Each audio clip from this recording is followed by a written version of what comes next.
की त्यांनी आपल्या विचारामृतानं या सभेला उद्बोधित करावं.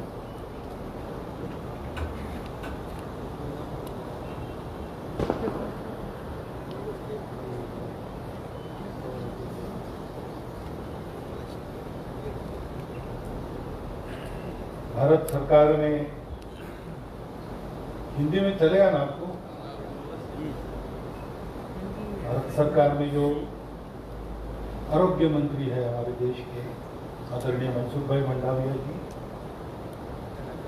डॉक्टर बड़गे जी, डॉक्टर भगत जी, हमारे माननीय प्रांत संघ चालक जी, इस पूरे प्रकल्प का घोड़ा संभालने का काम जो कर रहे हैं हमारे अंदोरीकर जी, उपस्थित नागरिक सज्जन, माता भगिनी,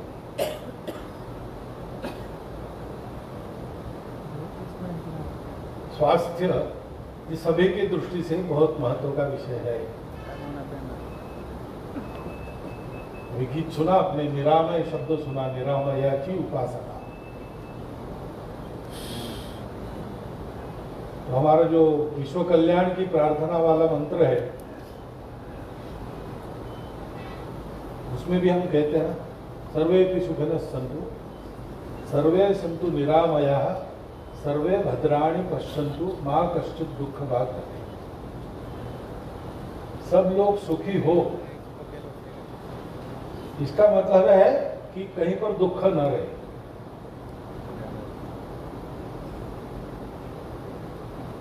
और दुख न रहे, सब सुखी हो, इसलिए दो बातें कही है केवल. सब निरामय हो, सबको सब स्वस्थ रहे, और दूसरी बात कही है सब एक दूसरे को अच्छी नजर से देखे, यानी सब लोग संस्कारित हो. उसके बिना हो ही नहीं सकता.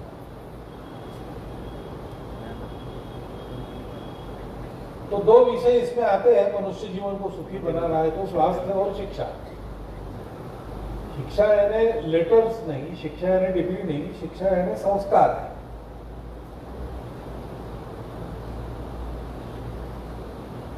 स्वास्थ्य के बारे में आज मैंने जो सुना मुझे बड़ा आनंद हो गया.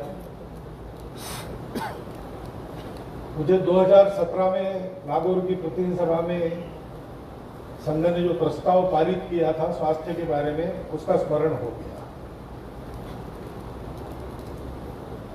स्वास्थ्य की व्यवस्था सबके लिए सुलभ हो और सस्ती हो. अब हो कहना अच्छा है, लेकिन होगा कैसे? 142 करोड़ का देश है, 6.25 लाख गांवों का देश है. और ये बात जब हम कहते हैं कि सब तक पहुंचे वगैरह वगैरह, तो लोग कहते हैं कि फैसिलिटी ही नहीं है.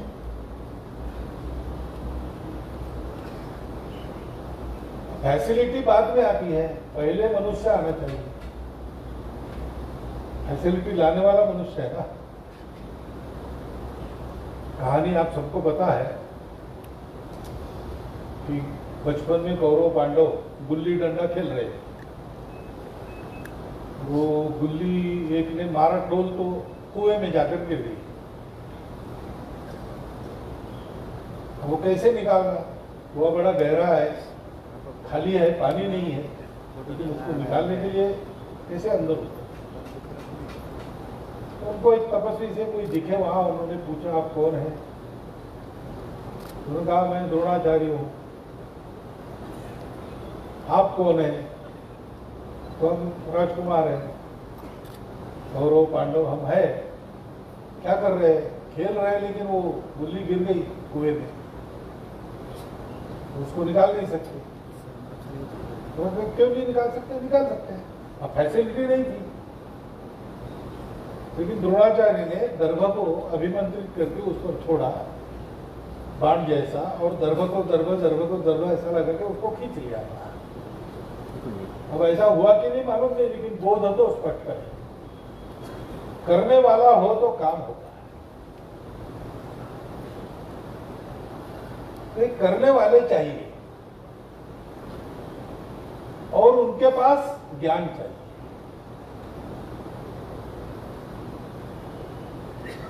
तो ज्ञान हमारे पास है, सबके पास है, परंतु हमारे पास विशेष है। विशेष क्यों है? क्योंकि हमारा अनुभव बहुत पुराना है जीवन का। हम इस भारतवर्ष में बहुत पहले से है, और दुनिया में अन्यत्र विकसित जीवन खड़ा हुआ उसके बहुत पहले से हम विकसित जीवन जी रहे हैं। तो दुनिया का प्राचीनतम अनुभव चीन का है, हमारा उससे भी पहले का है। तो जीवन के उतार चढ़ाव, जीवन के सुविधापूर्ण बनाने के प्रयास में अनेक प्रकार के प्रयोग, ये सब हम कर चुके हैं, और वो सारा कर चुके हम निष्कर्ष प्राप्त हुए। उन निष्कर्षों के आधार पर एक यशस्वी जीवन, वह भी 1000 साल तक, हजारों साल तक हमने जिया। तो उस अनुभव के आधार पर हमारे पास बहुत अच्छा ज्ञान है। वो महत्वपूर्ण बात होती है। प्रत्यक्ष करने का अनुभव जिसको है उसको ज्ञान प्राप्त होता है। मैं जानवरों का डॉक्टर हूं। मैं ग्रेजुएट होके सरकारी नौकरी में गया, मेरा एक साथी भी मेरे साथ था। तो हम दोनों ग्रेजुएट लोगों ने ये पाया कि पुस्तक का तो सारा ज्ञान हमारे पास है, हमारे वहां जो कंपाउंडर थे उनके पास नहीं था, लेकिन प्रत्यक्ष फील्ड में काम करना है तो उनके पास हमसे ज्यादा ज्ञान है। तब हमारे ध्यान में ये बात आई कि डॉक्टर होने के बाद भी इंटर्नशिप क्यों करनी पड़ी। अनुभव है, हमारे पास अनुभव है। यह हो गया कि बीच में आक्रमण के काल में हम लोगों ने चलना बंद कर दिया, एक जगह कदम ताल करते रहे, तो दुनिया आगे चली। लेकिन दुनिया ने अपना अनुभव जो सीखा था वो कम अनुभव था। एक अंग्रेजी शब्द है टाइम टेस्टेड, काल की कसौटी पर घिसा हुआ, वो हमारा था, युगानुयुग से चल रहा है। और दुनिया के विशेषकर पश्चिम के राष्ट्र तो राष्ट्र के नाते 2-3 हजार वर्ष से पुराने कोई भी नहीं, लेकिन हम परतंत्र हो गए, हमने बढ़ना बंद कर दिया, हम अपने आप को भूल गए। तो अंत में हमने यही मानना शुरू किया, साहेब वाक्यम प्रमाणम।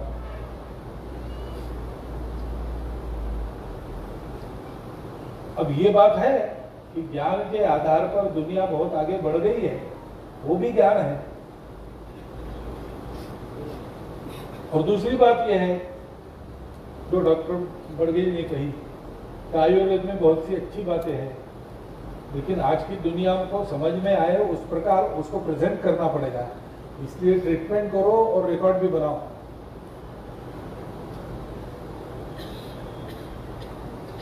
तो हमारा प्राचीन ज्ञान, दुनिया का आधुनिक ज्ञान, इसका स्वीकार अस्वीकार किस कसौटी पर है? वो पुराना है इसलिए लेना, ये नया है इसलिए नहीं लेना, ये नया है इसलिए ये लेना, वो पुराना है इसलिए छोड़ देना, ये दोनों बातें गलत। हमारा अनुभव हमको बताता है, पुराणम इत्येव न साधु सर्वम न चापि काव्यम नवमिति अवध्यम संतः परीक्षान्यतरत भजन्ते मूढ़ पर प्रत्यय नियम।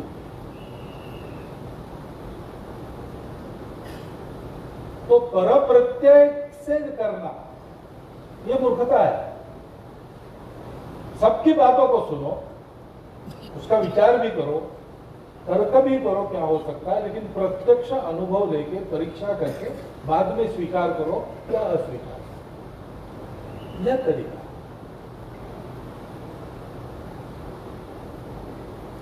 कुत्ता बीमार हो गया किसी का, पड़ोसी के पास कुत्ता था, पहले था, मर गया बाद में। उसको पूछा कि तुमने 10-12 वर्ष कुत्ते को पाला, मेरा कुत्ता बीमार पड़ा है, ऐसा ऐसा लक्षण है, क्या करना? और वो डॉक्टर के पास जाओ, दूर है दवाखाना। तो उसने कहा कि देखो मुझे, मेरे कुत्ते को भी ऐसे ही हुआ था कभी, तो मैंने उसको टिंचर आयोडीन पिलाया। टिंचर आयोडीन कोई पीने की वस्तु नहीं है। तो उसने बोला, इसने घर में आकर एक टिंचर आयोडीन की बोतल लाई, कुत्ते को पिला दी, तो वो कुत्ता तड़प तड़प के मर गया। चिल्लाते पड़ोसी के पास गए, तुमने बताया इसलिए मैंने ये किया। क्या हुआ? मेरा कुत्ता मर गया। उसका मेरा भी मरा था। परम प्रत्यय की चीज ऐसी हो। हम इतने दिन परम प्रत्यय में पड़े थे, कई बातें अपने यहाँ की अच्छी थी, रिकॉर्ड नहीं था हमारे पास, लेकिन अनुभव था। उस अनुभव के आधार पर परीक्षा करके रिकॉर्ड हम कर सकते थे, करना चाहिए। क्योंकि 140 करोड़ के देश में स्वास्थ्य सबको सुलभ होना और सस्ता भी मिलना, ये तब तक संभव नहीं जब तक हम दुनिया की जितनी चिकित्सा प्रणालियां हैं जो आजमाई गई है और यशस्वी है, कौन सी कहाँ योग्य है, ये देखकर हम एक मिलीजुली चिकित्सा का प्रावधान नहीं करते। कुछ बातों का उपाय आयुर्वेद में जैसा है वैसा एलोपैथी में नहीं है, और कहीं कहीं आयुर्वेद रुक जाता है, एलोपैथी करनी ही पड़ती है। दोनों में कुछ ना कुछ तथ्य, अलग अलग अप्रोचेस से स्वास्थ्य का विचार किया। इससे चिकित्सा सुलभ होना यानी क्या है? कोई छोटी मोटी बीमारी, प्राइमरी चिकित्सा मुझे मेरे गांव में मिलनी चाहिए, दूसरे गांव में जाने की नौबत नहीं आनी चाहिए। उससे थोड़ी बड़ी सेकेंडरी चिकित्सा अगर करनी है तो मुझे मेरे ब्लॉक के जगह मिलनी चाहिए, थोड़ा गए करके आ गए। उससे बड़ी चिकित्सा मुझे अपने जिला केंद्र पर मिलनी चाहिए, और बहुत ही स्पेशल चिकित्सा है तो हमको अपने कमिश्नरी के स्थान पर या प्रांत की राजधानी पर जाना पड़े। तो छोटी मोटी बीमारी का इलाज मुझे मेरे यहाँ ही मिल जाए, ऐसा अगर करना है तो हमको वहां एलोपैथी का भी सहारा लेना पड़ेगा, और दादी का बटुआ उसका भी सहारा लेना पड़ेगा, आयुर्वेद भी देखना पड़ेगा, होम्योपैथी भी देखनी, कई प्रकार की चिकित्सा है, और वो कहीं कहीं फल देती है। पश्चिम के साइंस का एक विशेष है, उनके लिए वो ठीक था, वो सही गलत नहीं कह रहा हूं, उसकी एक विशेषता बता, वो स्टैंडर्डाइजेशन।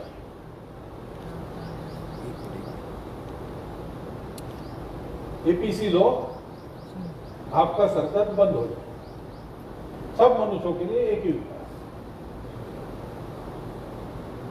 होता भी है।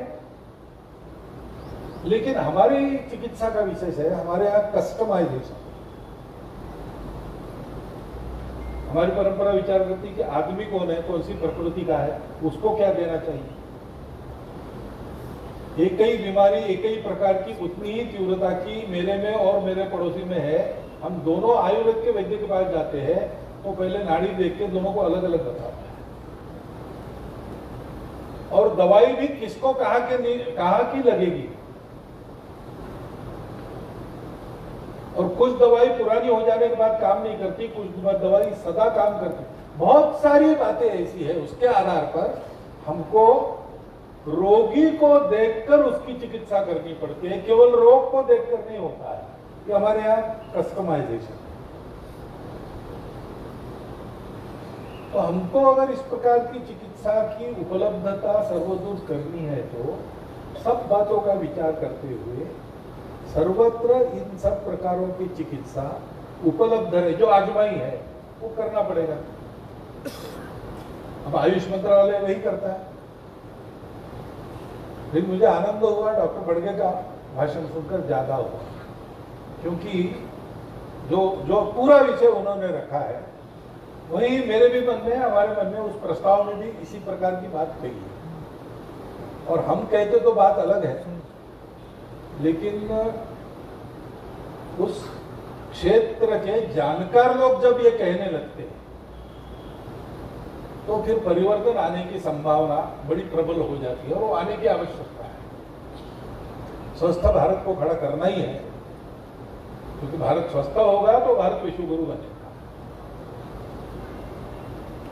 शिक्षा की भी चीज ऐसी ही है, उसको भी अंदर तक पहुंचाना है तो बहुत सी बातों का सहारा लेना पड़ेगा। और एक बात जो अधोरेखांकित दोनों के भाषणों में हुई कि ये काम अकेले सरकार नहीं कर सकती,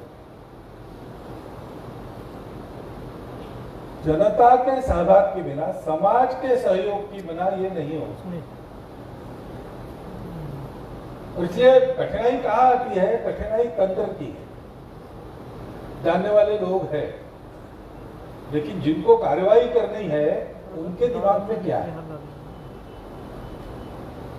उनको समझाना पड़ता है। उनको समझाने में बहुत समय जाता है। यूनिवर्सिटी में बैठे लोगों ने इस विचार को सुना है कि नहीं, इसका अनुभव किया है कि नहीं? जैविक खेती का प्रचार प्रसार करने वाले बहुत दशकों से अपने देश में, लेकिन पहले मानसिकता ही नहीं थी, एकेडमिशियंस की भी नहीं थी और प्रशासन में बैठे लोगों की भी नहीं थी। आज तो जैविक खेती सर्वमान्य विषय हो गया, सब लोग पुरस्कार करते हैं।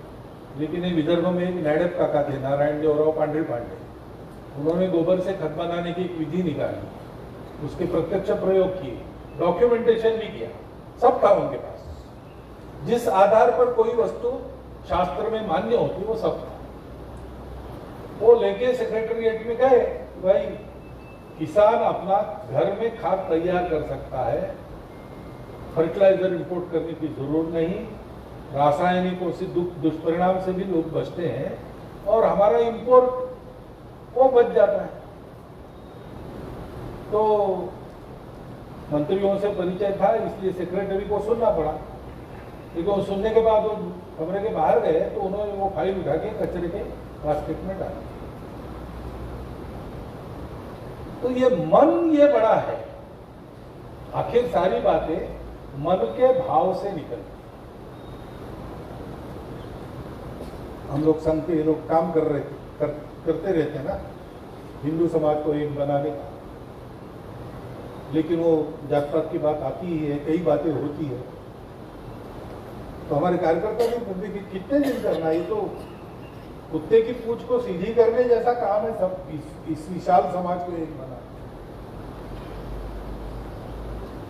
लेकिन 22 जनवरी को सुबह 11 से 12:30 तक संपूर्ण देश एक था।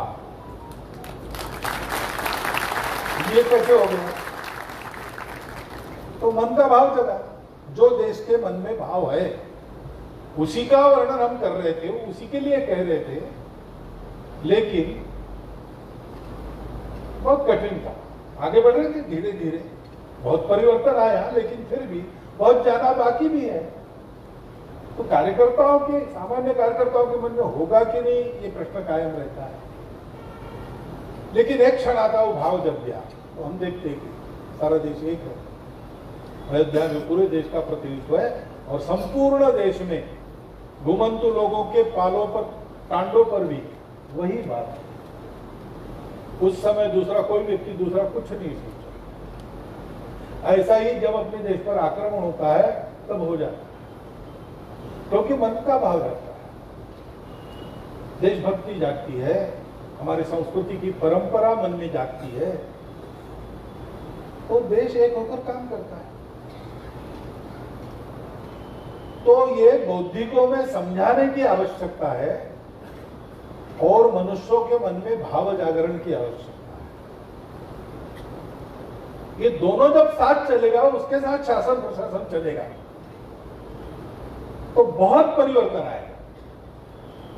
हमने पिछले कुछ वर्षों में ये देखा ही है कोरोना के खिलाफ इतनी बड़ी लड़ाई हमने जीती। क्यों जीती? क्योंकि शासन ने कहा, वैज्ञानिकों पर मेरा विश्वास है, हमारा विश्वास है, प्रशासन भी उसी लाइन में हो गया और हम भी उसी प्रकार के हो गए ना। हमने क्या किया इसमें? हमने दिए जलाए, हमने थाल बजाए। कुछ तथाकथित बुद्धिवादी लोग हंसे भी होंगे उसको। कोरोना थाल बजाने से कोरोना थाल बजाने से नहीं भागता, लेकिन कोरोना भगाने के लिए जो करना पड़ता है पूरे समाज को, थाल बजा के समाज जुटता है। इस भाव का बड़ा महत्व है और इसलिए वो बात आ गई। मैंने भी वो बातें सुनी।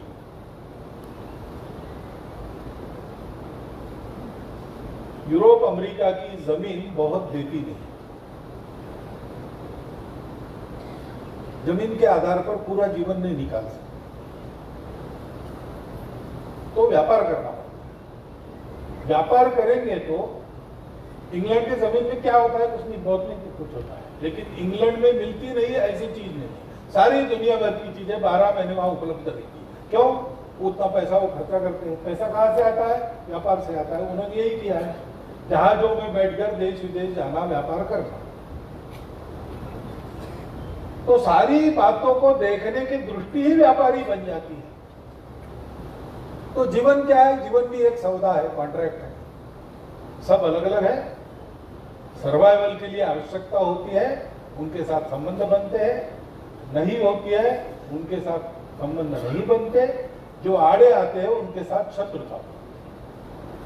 और ये सर्वाइवल के लिए लड़ना ही है, और जो अपने विरोधक है उनको खत्म करना है, और जो उपयोगी है उनका उपयोग कर लेना है। उपयोगी नहीं रहे तो छोड़ देना। क्योंकि सबसे महत्वपूर्ण बात क्या है? हम सब अलग अलग है, इसलिए मैं आखिर तक रहूं, सर्वाइवल। तो हर बात को देखने की दृष्टि यही होगी। तो कई वर्ष पहले मैंने हमारी शिक्षा मंत्री का एक विधान सुना कि हमारा शिक्षा क्षेत्र $3 ट्रिलियन की इकोनॉमी है। अपने बच्चे को पढ़ाना ये कोई अर्थशास्त्र है क्या? उसको पेट भरने लायक बनाना ये आर्थिक विचार है क्या? उसको समाज में जीने के लिए आवश्यक सुसंस्कार देना, ये पैसे के तराजू में तोला जा सकता है कि नहीं तोला जा सकता? हमारे यहाँ ऐसा विचार नहीं हुआ। हमारी भूमि सब कुछ देती है और सब कुछ देते हैं, और हम अकेले पहले जब जनसंख्या बहुत कम थी हमारी और आक्रामकों का भय नहीं था, क्योंकि उनके पास साधन नहीं थे, किसी के पास नहीं थे। समुद्र लांघने के लिए नौका नहीं थी, पर्वत पार करने के लिए वाहन नहीं थे, विमान नहीं थे। तो इस देश में कौन आता हमको सताने के लिए? और अंदर इतना भरपूर था कि सब लोग आराम से रह रहे थे। भूला भटका कोई आ गया तो आओ भाई तुम भी रहो, खाओ। नहीं, हमारी भाषा अलग है, हमारी पहले से अलग अलग है, पूजा अलग अलग है, हमारे यहाँ अनेक है, पहले से है। तुम्हारी और क्या बिगड़ता? तो हम शांति, अहिंसा आदि आदि को देख सके, विचार कर सके, उसको हमारे जीवन का अंग बना सके। हमारा स्वभाव ऐसा बन गया, कृतज्ञता का बन गया कि ये सब हमको देते हैं, ये सब हमको देते हैं। और दीर्घ अनुभव से हमने ये भी सीखा कि ये हमको देते हैं, हमने वापस नहीं दिया तो इनकी देने की क्षमता बंद हो जाएगी। इसलिए पहले से हमने इसका विचार किया, जो भंडार शक्ति है यानी स्टोर्ड एनर्जी है, उसका हमने उपयोग नहीं किया, फ्लोइंग एनर्जी का उपयोग। हमारे सामने सर्वाइवल का प्रश्न नहीं था, क्योंकि हमने ये भी फुर्सत में खोज लिया था कि सर्वाइवल निश्चित है, वो रहता ही है, शरीर बदलता है, बार बार जन्माता है, कर्मों के फल भोगने पड़ते हैं, इसके लिए जन्म पुनर्जन्म मिलता है। जन्म मरण से चक्र के बाहर गए तो अमर हो जाते हैं, वैसे हम अमर है ही, शरीर हमारा अमर नहीं है। और इसलिए हमारी ये बात बनी, इस देह में मर गए तो अगला देह लेंगे, इसलिए खुदीराम बोस उत्तर दे सका अपनी माता को कि क्यों रो रही हूं, फांसी जा रहा हूं, लेकिन काम पूरा नहीं हुआ, मैं फिर से आऊंगा वाली बात हमको पता थी। तो सर्वाइवल हमारे सामने समस्या नहीं थी। भौतिक जीवन अच्छा चले, पारलौकिक जीवन भी अच्छा हो, इसलिए सर्वे भी सुखन सत्तु होना चाहिए। कालो वर्षति पर्जन्या पृथ्वी सस्यशालिनी देशो अयम क्षोभ रहितो, ये अवस्था चाहिए। उसके लिए क्या करना, तो हमने एक जीवन की रचना ऐसी बनाई, उसमें हम सब लोग स्वावलंबी तो थे, लेकिन परस्पर निर्भरता के आधार पर जीवन,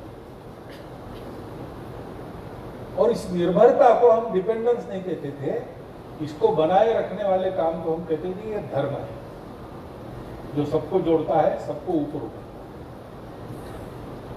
तो हमारे यहाँ स्वास्थ्य देना, स्वास्थ्य प्राप्त करना, व्यायाम करके स्वस्थ बनना और दवा दे के स्वस्थ बनाना, ये दोनों धर्म है, ये व्यापार नहीं है। हमारे यहाँ कोई चीज ऐसी नहीं। हम जो काम कर रहे हैं अपना पेट भरने के लिए, वो इसलिए कर पाते हैं कि समाज को उसकी आवश्यकता है। समाज को आवश्यकता खत्म हो गई, टेक्नोलॉजी आ गई, पुराने अनेक व्यवसाय बंद हो गए, नए व्यवसाय लेने पड़े लोग। जिन्होंने नहीं लिए वो पीछे रह गए। क्यों चलता है हमारा पेट भरने का धंधा? इसलिए चलता है कि समाज की आवश्यकता हम पूरी करते हैं। समाज की आवश्यकता पूरी करते हैं, समाज हमको देता है। यज्ञात भवति पर्जन्या, वो पूरा तो साइकिल बताता है, ये चक्र चलता है। और इसलिए लेकर बड़ा होना और दाम दुगना वापस देना, ये हमारा धर्म है। इसलिए डॉक्टरों का धर्म है चिकित्सा देना, वो कमाई का साधन नहीं। पुराने जमाने में ऐसा कहते हैं कि 10-12 गांव मिलकर एक वैद्य होते थे, तो वैद्य को बुलाना नहीं पड़ता। वैद्य को समाचार मिल गया किसी घर में कोई बीमार है, तो उसका काम है वहां जाके देखना, और कोई फीस वगैरह नहीं थी। वो घूमते थे, सर्वत्र सबकी चिकित्सा करते थे।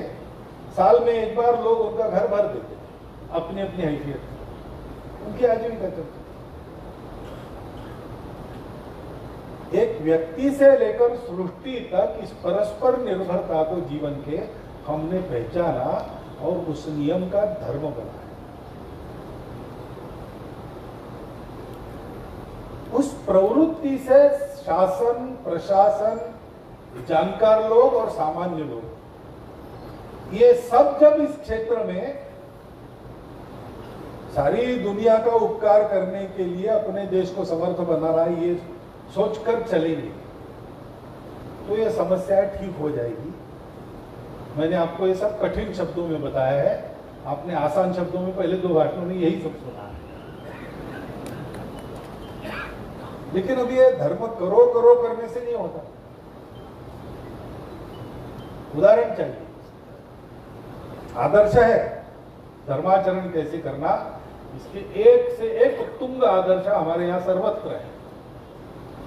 लेकिन वो आदर्शों के प्रकाश में चलने जब जाते हैं तो कंटका किरण मार्ग दिखता है, सामान्य व्यक्ति का साहस नहीं होता। शिवाजी महाराज की जयंती करेंगे, पूजा करेंगे, हाथ पहनाएंगे, नारे देंगे, सब करेंगे, और शिवाजी महाराज फिर से आओ, प्रार्थना भी करेंगे, मन से करेंगे। यही एक क्लॉज जोड़ देंगे कि शिवाजी महाराज जल्दी आओ, आपकी आवश्यकता है, मेरे घर में बताना, पड़ोसी के घर। क्योंकि हिम्मतें होती। शिवाजी महाराज ने कितना उत्तुंग परिश्रम और त्याग किया है, कितना सहन किया है। फिर हम कहते नहीं, वो तो वही करना जा रहे हैं, हम उनके सामने क्या है, हम नहीं कर सकते, हम नहीं कर सकते, नहीं होता। हमको करना होगा तभी होगा, हमको करना होगा तब भगवान की उंगली लगेगी, हमारी अपनी अपनी लकड़ी लगेगी। इसलिए अपने जैसे लोग कर रहे हैं, ये उदाहरण है। स्वामी विवेकानंद अस्पताल यहां पर आ गया, तो इस बात की एक बड़ी आवश्यकता अच्छी तरह से पूरी होने लगी। अब ये जो मैंने कहा प्राइमरी केयर गांव में वगैरह वगैरह, वो भी स्वप्न टर्शरी केयर लातूर तक आ गई, अब जिलों तक जाएगी। तो स्वास्थ्य की एक व्यवस्था हो जाएगी, जैसे वर्णन किया है उस प्रकार की एक स्वास्थ्य की स्थिति अपने देश में होगी। लेकिन उससे भी महत्व की बात मैं ये मानता हूँ कि ऐसी स्वास्थ्य की स्थिति निरंतर बनी रहे, इसलिए जिस प्रकार का तंत्र चाहिए वो तंत्र खड़ा करने के लिए समाज के लिए परिश्रम होना चाहिए। उस परिश्रम की प्रेरणा इस उदाहरण से 4 डॉक्टर्स आए, डॉक्टर साहब आए, सब लोग आए, उन्होंने काम किया। आज 4 ही है क्या? बढ़ गए। डॉक्टर साहब की पीढ़ी के लोग ही है क्या? नई पीढ़ी दिख रही है। ये क्यों चला? किसी ने किया तो उस करने से लोगों को अनुभव हुआ कि इसमें सार्थकता है, इसके लिए समय देना चाहिए, इसके लिए त्याग करना चाहिए, और हम कर सकते, क्योंकि ये कर सकते तो हम क्यों नहीं कर सकते?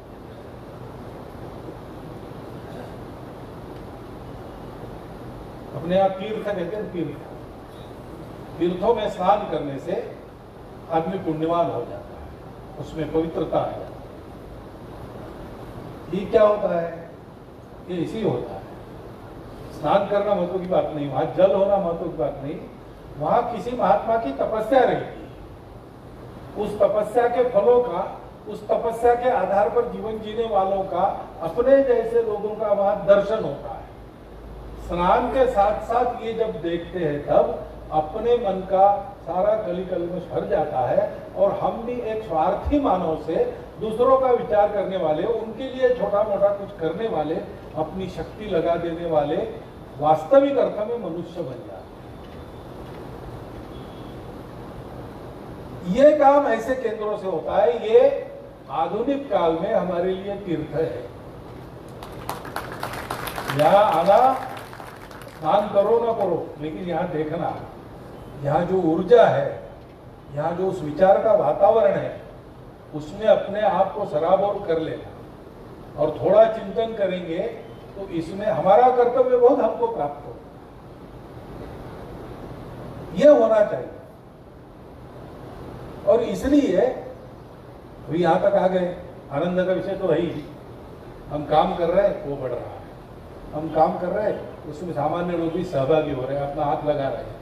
हम काम कर रहे हैं, उसका रिकॉग्निशन भी शासन के स्तर पर होता है।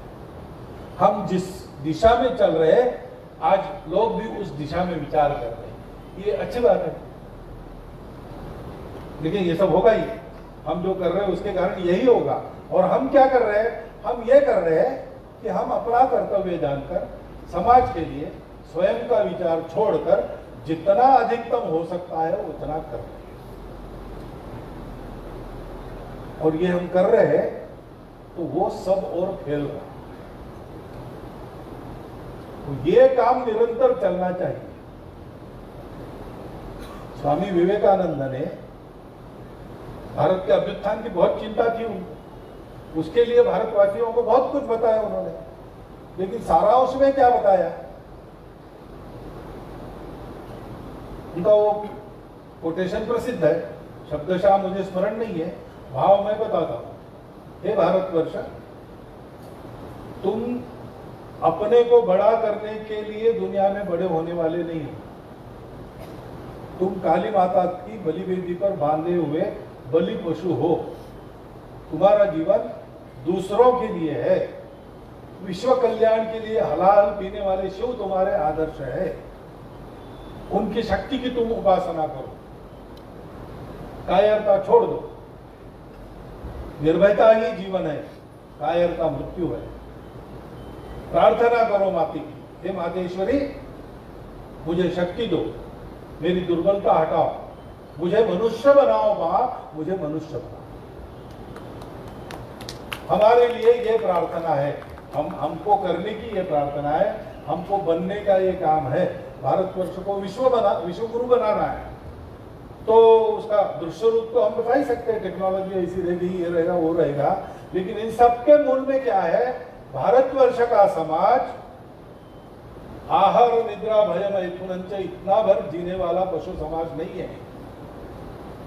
वो अपने जीवन के विकास में संपूर्ण विश्व का विकास चाहने वाला, कर्तृत्व के अहंकार के लिए नहीं, सारा विश्व मेरा कुटुंब है, इस भाव से, अपनेपन के भाव से विश्व की सेवा करने वाला वास्तविक मनुष्य है भारतवर्ष का प्रत्येक व्यक्ति। ये स्थिति हो जाए तो हमारे सपनों का भारत और भारत के सपनों की दुनिया, ये दोनों हम बहुत अल्पावधि में, शायद इसी देह में इन्हीं हाथों से देख सकते हैं। इतनी समय की अनुकूलता आज हमको प्राप्त है। विवेकानंद रुग्णालय को देकर इसका विचार आप कीजिए। इतना एक छोटा अनुरोध रखता हूं और मेरे शब्द आपने सुन लिए, इसलिए धन्यवाद देता हुआ मेरे विचार को समाप्त करता हूं।